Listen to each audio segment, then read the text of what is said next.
¿Cómo te ves, Imanol, cuando ves la reedición de esta novela que tiene, pues, 8 o 9 años, ¿no? Que habías publicado Sí, más o menos. sí, sí, Ahora sí. estás en otros temas. Es curioso porque cuando surge la oportunidad de reeditar la novela con el fondo, obviamente pues me dediqué a revisarla, ¿no? A corregir ciertos detalles. Siempre todo texto es perfectible, ¿no? Absolutamente. Y sí, sí hubo un proceso de corrección, de pulimiento, junto con los editores, además del fondo, pero la verdad es que fue bastante mínimo. En esencia, creo que específicamente esta novela, tal vez otras de mis novelas, igual no, sí, sí han envejecido peor, pero específicamente esta, y que yo creo que por eso cuando surgió la oportunidad de publicar algo en el fondo, elegí esta novela, además de que porque en su momento había tenido escasa, nula difusión y distribución, pero creo que era porque resistió muy bien el paso del tiempo, en el tema de la violencia, en el tema de la visibilización e invisibilización de ciertas minorías, hablo de minorías políticas, ¿no? Como la gente trans, o incluso la violencia contra la mujer, ¿no? Que hace 8 años ya, por supuesto que ya estaba presente, pero que en este momento, gracias a los movimientos feministas, pues hay una lucha por visibilizar esta violencia, ¿no? Que está muy, muy latente en esta novela, ¿no? La trata de mujeres con fines de explotación sexual, Sofía, ¿no? El destino de Sofía, sus circunstancias que la van orillando, empujando a este destino tormentoso y terrible. Entonces, me parece que lo que estamos viviendo ahora también es la confirmación de muchas cosas que se intuían en ese momento y que aparecen ahí, ¿no? Están implícitas o explícitas en la novela.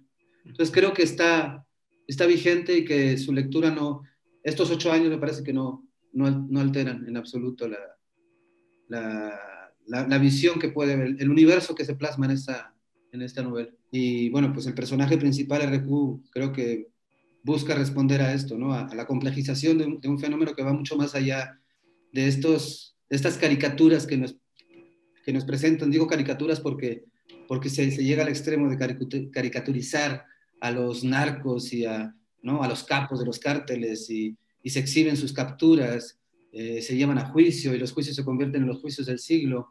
Y bueno, ahora ya tenemos como que datos muy concretos que todo esto es un gran circo, ¿no?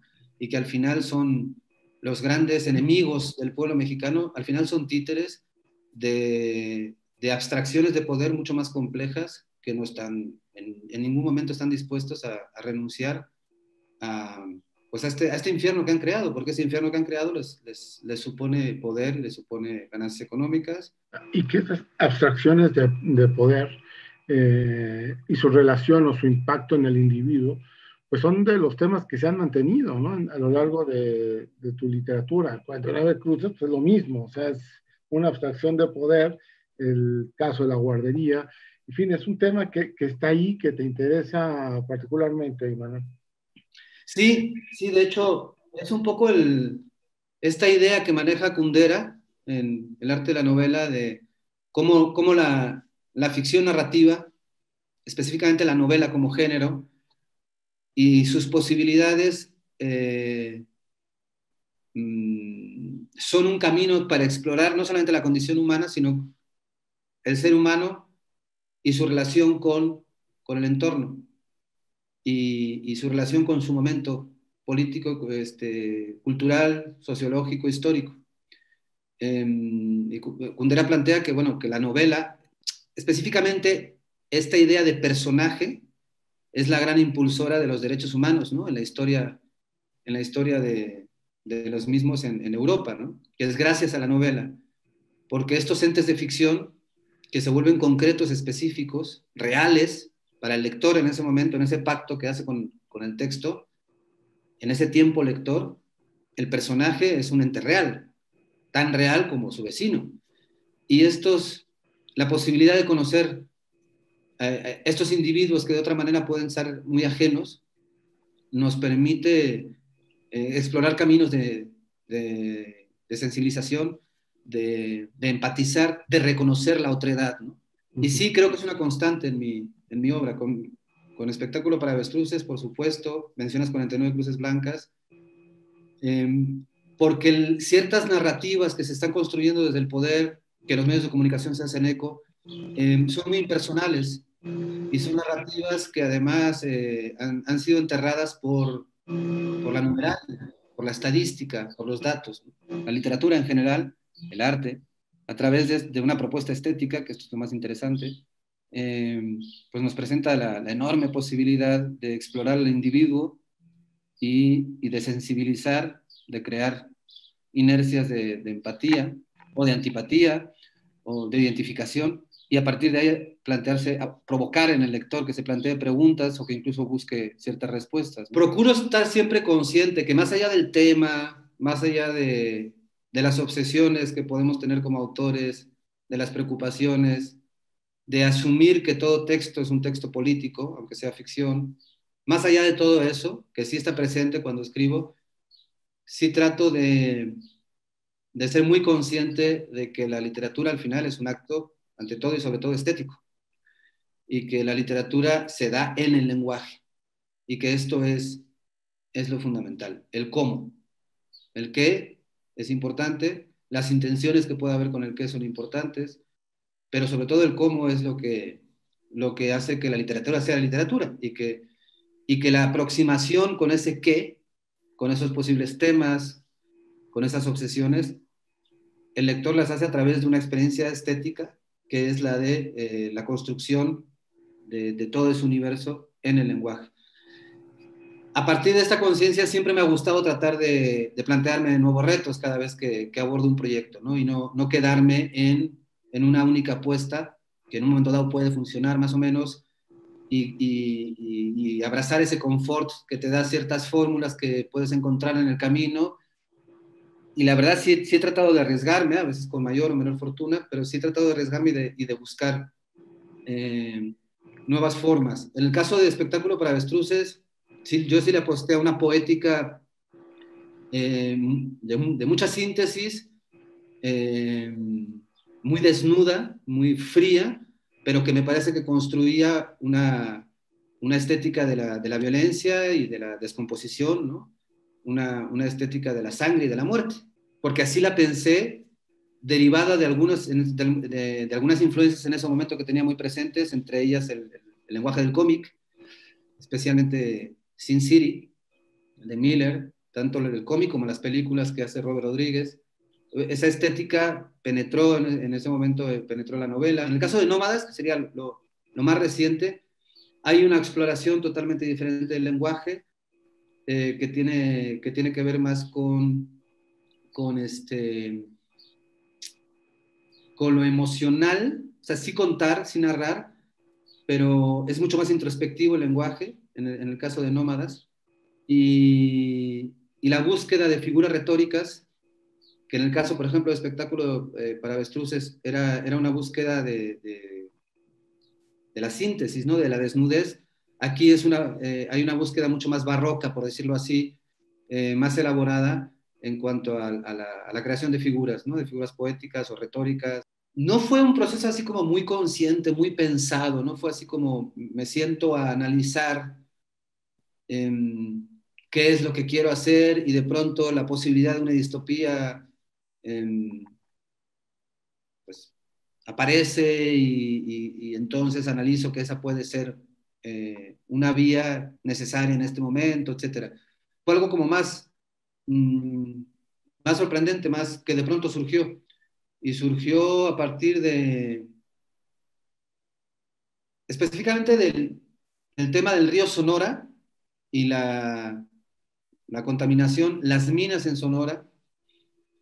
Digo, el río Sonora es la noticia como más importante, que ya ha pasado 5 años de esto, pero bueno, el impacto de la minería en Sonora no ha dejado, de hecho ha ido en aumento, ¿no? Cada vez son más las concesiones que se dan, cada vez son más las minas que explotan toda la región, y además pues, se ha descubierto que Sonora en este momento es una de las reservas de litio, que dicen que es el petróleo del siglo XXI, de litio más grandes del mundo, ¿no? Está la chilena, la boliviana, alguna más por ahí, y aparece Sonora, ¿no? lo que significa que en 2, 3, 4 años más,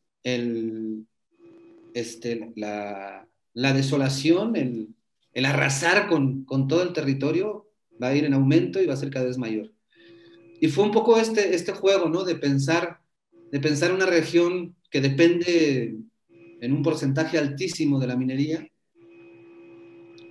de estar pensando, y como periodista de haber cubierto en diferentes ocasiones información respecto de eso, de empezar a pensar en qué va a pasar dentro de 20, 30, 40 años, ¿no? Eso fue así como que la génesis, el inicio, ¿no? de lo que es Nómadas. Se fue convirtiendo en un universo cada vez más grande, en el que se fue atravesando el tema de la tecnología, de las nuevas tecnologías, la inteligencia artificial, el tema de los gobiernos autoritarios, la fragilidad de la democracia, y entonces empezó a crecer, a crecer, a crecer, y la verdad es que me divertí muchísimo, porque a diferencia de otras obras en las que el diálogo es con la realidad, digamos, o el punto de partida es esta realidad inmediata, aquí era como ir este desafío de construir un universo que no existe. Y en plena escritura de Nómadas, ¡pum!, llega la pandemia. Decidí dejarlo fuera, no atraviesa la pandemia como tal, la pandemia en sí, el COVID, etcétera, no lo atraviesa, pero sí algunas cuestiones que se vivieron y que se siguen viviendo derivadas de la pandemia, sí alimentaron este universo que yo había diseñado a futuro, ¿no? Sí, o reforzaron o confirmaron ciertas hipótesis que yo estaba planteando en este universo, ¿no? Sobre todo desde la perspectiva de lo político, el comportamiento individual frente a la enfermedad, las restricciones, los autoritarismos, los límites de la libertad frente a una amenaza como esta, hasta dónde podemos ejercer nuestra libertad frente al colectivo, hasta dónde no, el miedo a la extranjería que está muy presente, ¿no? A lo extranjero, a la otredad, a los que vienen de fuera, que está muy presente en la novela, desde el principio estaba presente, pero todo esto de la pandemia sí vino digamos, a confirmarme ciertas hipótesis y a desarrollarlas más, ¿no? La pandemia no está presente. Pero ¿cómo abordar los temas, ya para terminar, Imanol, con la perspectiva que requiere el tiempo? Yo creo que eso no está en manos del autor en el momento de escribir. Puede haber esta aspiración legítima y un poco egocéntrica de la trascendencia, de la universalidad de tu obra, de que tu obra resista el tiempo, pero me parece que no está en nuestras manos eso. Por más aspiraciones que tengamos, realmente una obra resiste o no el tiempo a partir de los lectores. Los lectores son los que tienen la última palabra. Yo no sé dentro de 100 años si alguien va a leer lo que yo estoy escribiendo o no, y si alguien lo va a leer y le va a decir algo de su tiempo a partir del tiempo en el que yo escribí. Realmente no está en mis manos. Por más que yo pueda ambicionar y quiera y busque construir una obra que trascienda el tiempo, los lectores son, que se nos olvida, y en México mucho se nos olvida que quien tiene la última palabra es el lector, el autor no la tiene. En México tenemos una cultura de deificación del autor, ¿no? Es como el gran protagonista de la literatura, pero no es cierto. En otras partes creo que tienen más claro que el gran protagonista de la literatura es el lector. Quien tiene la última palabra es el lector, y quien decide si una obra le habla, le cuenta cosas de su tiempo, y ha trascendido, y ha resistido, y ha envejecido bien, es el lector. Entonces, bueno, más que eso, yo lo que procuro es ser fiel a lo que yo considero que es la literatura, a lo que amo de la literatura y a lo que a mí me gusta que me cuenten como lector, ser fiel a eso.